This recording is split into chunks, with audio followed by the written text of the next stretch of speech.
Standing in front of the fire, her draped form quivering as though with rage, was our ghostly looking guide, who pointed with her hand at the gigantic, red headed witch doctor. But she was no longer alone, for with her were a score or more of men clad in white robes and armed with swords, black eyed, ascetic looking men, with clean shaved heads and faces, for their scalps shone in the firelight. At the sight of them terror had seized the multitude, which, mad as goaded bulls but a few seconds before, now fled in every direction like sheep frightened by a wolf. The leader of the white robed priests, a man with a gentle face, which when at rest was closed in a perpetual smile, was addressing the medicine man, and I understood something of his talk. "Dog," he said in effect, speaking in a smooth measured voice that yet was terrible, "accursed dog, beast worshipper, what were you about to do to the guests of the mighty Mother of the Mountain? Is it for this that you and your idolatries have been spared so long? Answer if you have anything to say. Answer quickly, for your time is short." With a groan of fear the great fellow flung himself upon his knees, not to the head priest who questioned him, but before the quivering shape of our guide, and to her put up half articulate prayers for mercy. "Cease," said the high priest. "She is the minister who judges and the sword that strikes.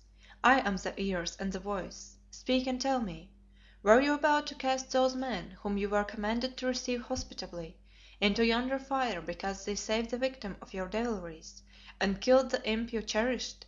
Nay, I saw it all. Know that it was but a trap set to catch you, who have been allowed to live too long." But still the wretch writhed before the draped form and howled for mercy. "Messenger," said the high priest, "with thee the power goes. Declare thy decree."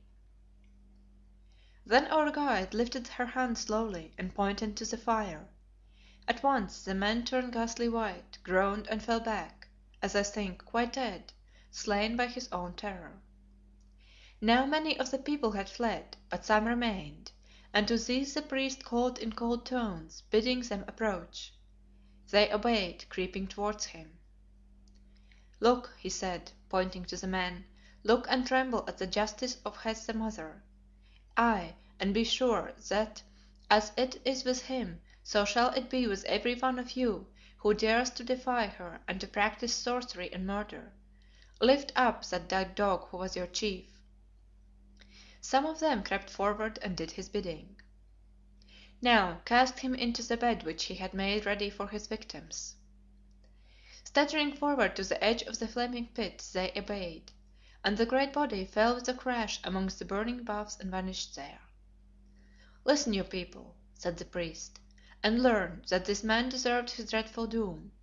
Know you why he purposed to kill that woman whom the strangers saved? Because his familiar marked her as a witch, you think. I tell you it was not so. It was because she being fair, she would have taken her from her husband, as he had taken many another, and she refused him. But the eye saw, the voice spoke, and the messenger did judgment. He is caught in his own snare, and so shall you be, every one of you who dares to think evil in his heart, or to do it with his hands. Such is the just decree of the Hesea, spoken by her from the throne amidst the fires of the Mountain. Chapter 13.